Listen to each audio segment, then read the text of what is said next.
हिंदू शास्त्रों में आपको योग लफ्ज मिलेगा। मुस्लिम शास्त्र में आपको याद लफ्ज मिलेगा। योग हो या याद हो, बात एक ही की है। रूहानी बात, आत्मिक बात की जा रही है। याद के लफ्ज से कुरान भरी हुई है ना, और योग से बाकी हिंदुइज्म शास्त्र जो है उसमें इसका यूज किया गया है। मगर दोनों ही जगह रूहानियत और आत्मिकता की बात थी, क्योंकि रूह को सुधरना है, रूह को लौट के जाना है, फिर दोबारा वापस आना है। योग का मतलब क्या होता है? जोड़। याद का मतलब क्या होता है? मिला देना, जोड़।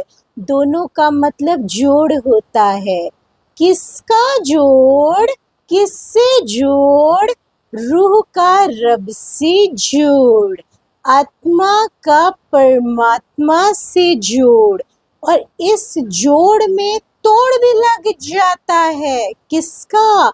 उनकी याद टूटी तो तोड़ हो जाता है। उनकी याद आपको आत्मा में और रूह में उतार देती है, क्योंकि वो खुद भी तो निराकार है ना, परमात्मा है ना, इलाही नूर है ना।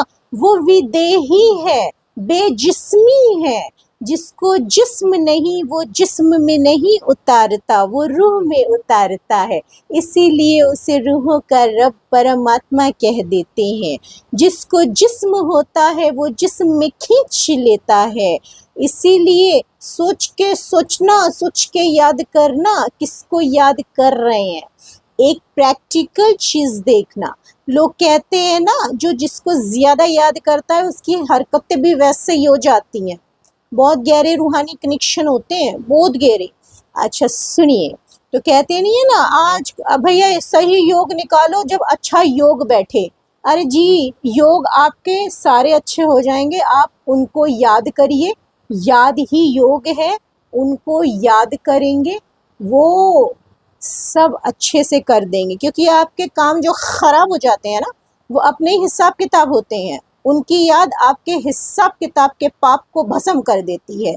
जब जल गए, गुनाह खाक हो गए, जब आपके पाप भस्म हो गए, तो आपके साथ कुछ बुरा हो ही नहीं सकता। योग और याद का खेल है।